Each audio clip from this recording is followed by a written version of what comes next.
Nakakanginig. Nakanginig, no? Oo. Iba talaga ang letter sender natin ngayon. Ba? Lunes na lunes talaga. Pinasakit mo ulo namin, ha? Gina G, Gina sa letter G. sender.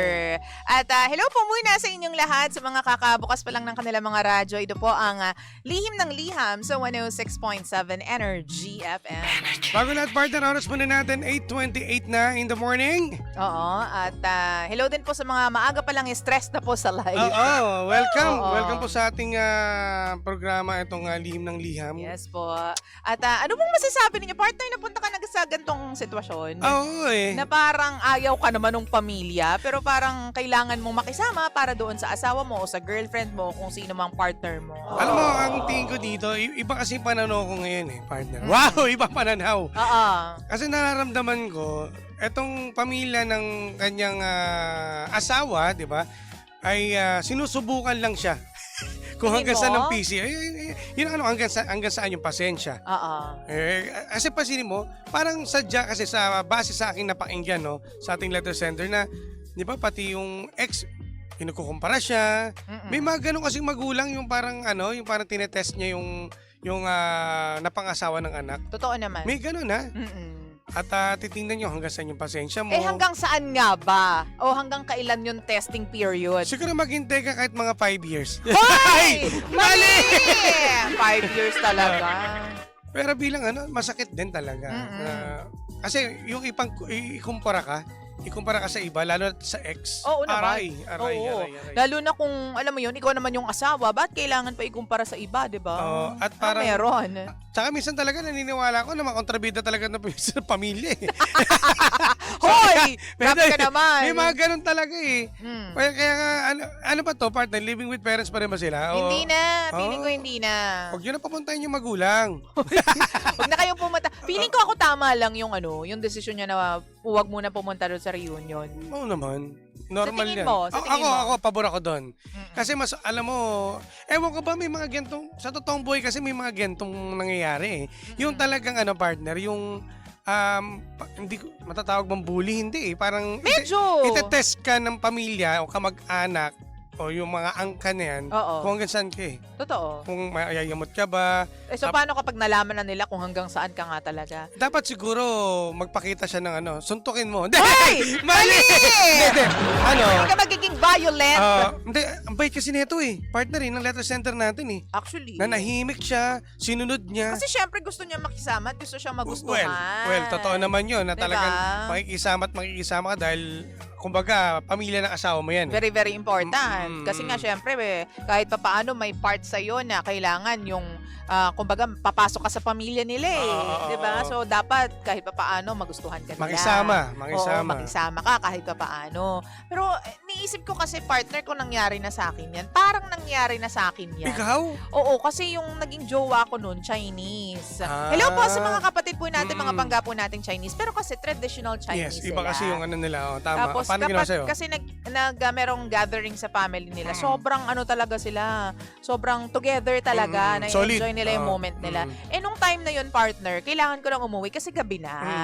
So nagpaalam na ako. Ang gusto nung daddy niya na Chinese, ihahatid ako. Pero ayaw ng mga kapatid niyang Chinese. Dahil nga, ano ba yan? Aalis ka dahil lang sa aalis na yung babaeng yan. Sino ba yan? Ganon. So, ako naman, gusto ko sanang makisabat. Tipahatid nyo na lang po ako. O kaya paalisin nyo na lang ako. Pwede naman akong hindi ihatid eh. Pero syempre, nagiging courteous yung tatay nung jowa ko noon. Kaya gusto kong ihatid. Pero nga may mga ganong side comments. So, hindi ginawa na ako... mo? Yung ginawa mo nun? Pinabayaan ko lang kasi bata pa ako noon. Akala ko tinasa mo ng kilay. Hindi. Pinabayaan ko lang bilang paggalang na Tama din. naman. Respeto. Respeto. Hindi ako nagsalita. Pero, hindi rin kami nagtagal nung jowa ko na yun. So, isang beses lang nangyari to sa inyo?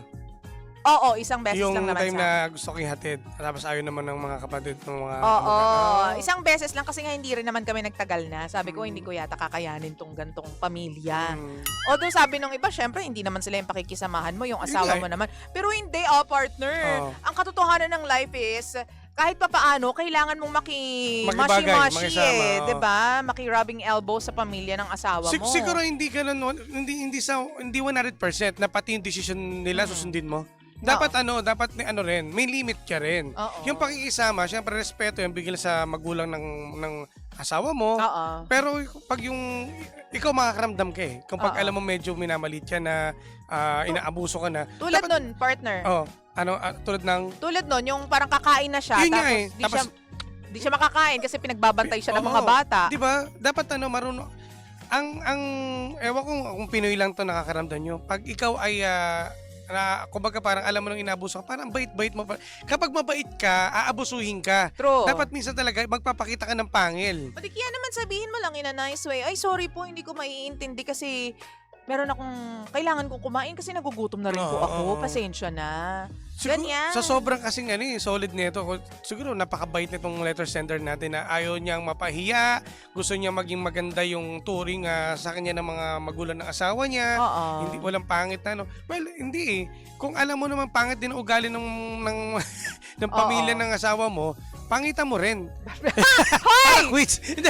Hoy! Mali! Pero partner wala eh. Aabusuhin ka eh. Aabusuhin naman talaga. Eto tingnan mo sarili mo dito, letter sender.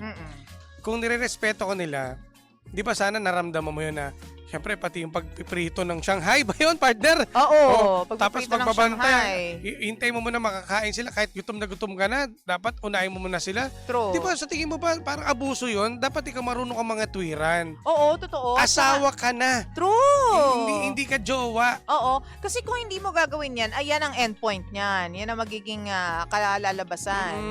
Kahit hindi mo gusto, ipapagawa sa'yo. Kahit labag sa kalooban mo, gagawin mo pa din. Kasi nga hindi ka nagsasalita. Diba? So, ngayon partner, ang tanong niya ay ano ba? Ano bang tanong na ito? OA lang daw ba siya? Hindi OA yan. Oo. Loko-loko lang talaga yung pamilya ng asawa mo. May ganun. Mapagsamantala. Tapos ginawa ka pang katulong. Di ba? Kasi wala namang masama. Di ba? Walang masama yung voluntaryo na okay, anong tawag mo sa mother-in-law mo na ako na magpiprito, ganyan. Pero hindi, kasi nakita mo puro may mga kumpara. Ay, naku, yung ex ng nung asawa mo, ganito. Yun ang alam mo. Maaraw ka, hinihintay mo na kami mga tao. Baka naman kasi kaya naghiwalay sila dahil di sa inyo. Diba? Di sana kung talagang botong-boto kayo doon, sana sila pa rin. Sana sila na lang yung pinakasalan, di ba? Siya na lang. Alam mo, partner, ako naniniwala ako na okay lang kung sa'yo iasa yung ibang responsibilidad. Kasi para sa akin, nung pinabasa ko yung letter, okay, may tiwala sila sa akin. Kahit paano kaya binibigay sa akin tong task na to. Kasi minsan, partner, sa reunion, ganyan naman talaga ito, katokay, tama di ba? Tama. May tiwala kayo sa akin, kaya ninyo inasa sa akin to. Pero ang off dyan, partner, ang burner dyan is yung ikumpara ka. Naku, yung ex ni Roldan ay. Totoo. Yun ang off doon. Hindi yun dapat. Wala nang kumparahan kasi in the first place, asawa ka na. Yes. Tsaka masyado namang hindi ba nag-iisip yung magulang ng asawa mo na bakit pati yung ex sasabihin pa mag-asawa na sila? Oo. Kundi naman wala eh. Mali talaga. Negats talaga. Negats. So pag ganyan, wala ka ng no choice. Ang gawin mo dito, magpakita ng pangil, magpakita ka ng tapang. Ngayon nakita na nila. So sa tingin ko, iilag na sila sa'yo. Oo. Huwag ka na rin magtataka kung hindi ka na i-invite sa ibang mga, diba, sa ibang mga gatherings. Kasi nga, medyo mangingilag sila sa'yo. Correct. Mangingilag, hindi ibig sabihin na takot sila, pero inis sila sa'yo. Oo, inis. Pero tandaan mo lagi to, tama yung sinabi mo, partner, na hindi naman sila pakikisama mo habang buhay. May asawa ka, may sariling pamilya, no? Kung just in case na gano'n na mangyari, tuloy mo lang, bakit? Wala ka namang masamang ginawa. Ikaw nga itong inalila. Diba? Ngayon, kung mayroong magkakaroon ng problema, kayong mag-asawa, mag-away. Oo. Pero ganito Usapan yan. partner, kapag medyo matagal na at medyo nakahinga na ang lahat, siguro kahit papano humingi ka rin ng tawad. Pwede naman. Doon sa mother-in-law mo, kasi nga may ganyang naganap, pasensya na po kayo, medyo nawala lang po ako sa hulog noon kasi pagod po ako. Para sa akin lang to ha. Para lang clear na yung paths ninyo, tas wala nang galit sa isa't isa. Although, meron pa rin yan. Hindi yan mabubura. Ano na lang, makipagplastikan ka lang. Total, ganyan din naman yung ganyan din naman minsan talaga nangyari, partner . Tsaka, wala sa lahat ng mga, sa 100%, karamihan, hindi talaga makakasundo yung mga yung mga mother-in-law, yung mga ganyan, yung mga magulang ng asawa. Minsan kontrabida nga talaga minsan yan. Pero ang gagawin mo lang dito is magpasensya ka, hayaan mo sila, hayaan mo, ipakita mo yung totoo mo. Kasi mabait ka naman tao eh. Oo. Itong letter sender natin, pinakita mo naman ang pakikisama, True. ginawa mo naman lahat. Pero kung hindi pa rin sapat para sa kanila, wala silang pake kung ganyan ka. Wala ka ng pakialam doon. At least Basta ginawa ikaw, mo. alam mo, 'di ba partner, at least siya, alam mo na nandun ka lang sa tama. Tama. 'Di ba? Pero tulad nga ng sinabi ko, partner, kung naniniwala ako dito, kapag may time, tapos maayos na ang lahat sa inyo, tahimik na ang dagat, humingi ka ng pasensya. Hindi dahil sa mali yung ginawa mo, pero hihingi ka ng pasensya para kahit paano ma-clear lang yung air between you and your mother-in-law. Kasi mahirap sa puso mo na meron kang dinadala eh. Mahirap yung kumbaga meron kang iniisip na, naku, sinagot ko to, hindi pa ako nakapag-sorry. Unless, hindi ka komportableng gawin to. Hindi, plastikin na lang niya. Para alas Oo, ka diba? paano, kung plastikin mo, mag-sorry ka, tapos sila lang lilit ang mundo. Sila may ilang sa'yo. Ikaw, hindi ka naman ilang kasi ikaw, totoo ka. Nailabas mo na eh. Oo. Oo, diba? walang problema doon. Tsaka, magpakalayo lang kayo. Magpakalayo. Oo. Alam mo, isa sa pinakamagandang paraan yan, partner eh. Yung ano na lang, yung wala nakakialam sa inyo. Eh, kayo pa rin mag-asawa. May anak na ba itong mga to? Wala pa, di ba? Wala pa. Yun mo nang ano nyo, problemahin, yung magkaroon kayo ng anak. Di ba? Doon kayo mag-focus. Doon kayo Huwag mag-focus. ipablemahin yung magulang ng asawa mo. Ma-stress ka Oy, lang. partner, magbasa tayo ng konting mga comments dito. Sabi ni Darwin Rosel, hindi ka naman OA, valid naman yung feelings mo. Hindi naman kasama ang makibagay sa mga in-laws mo, pero huwag to the point na gawin ka nilang utusan. Yan, oo, tama. Diba? Parang hindi na kasi tama yung ginagawa nila. Tapos may comparison pa sa ex ng asawa mo. Foul na yun talaga. Correct. O ito, sabi naman to, bakit kailangan i-test? Tanggapin kung sino ang napili niyang pakasalan. Masasama talaga ang ugali ng kamag-anak ng asawa niya. May maganon talaga, masasama talaga. Nako, isa Oo. utangan ka pa nga eh. Oo. Tapos kung ano nung sinasabi sa'yo, Oo. pa nakatalikod ka. Diba, sisiraan ka pa. Inuutangan ka. Wala eh. Pasmado rin yung mga bibig niyo Oo. mga yan. Gusto mo yun?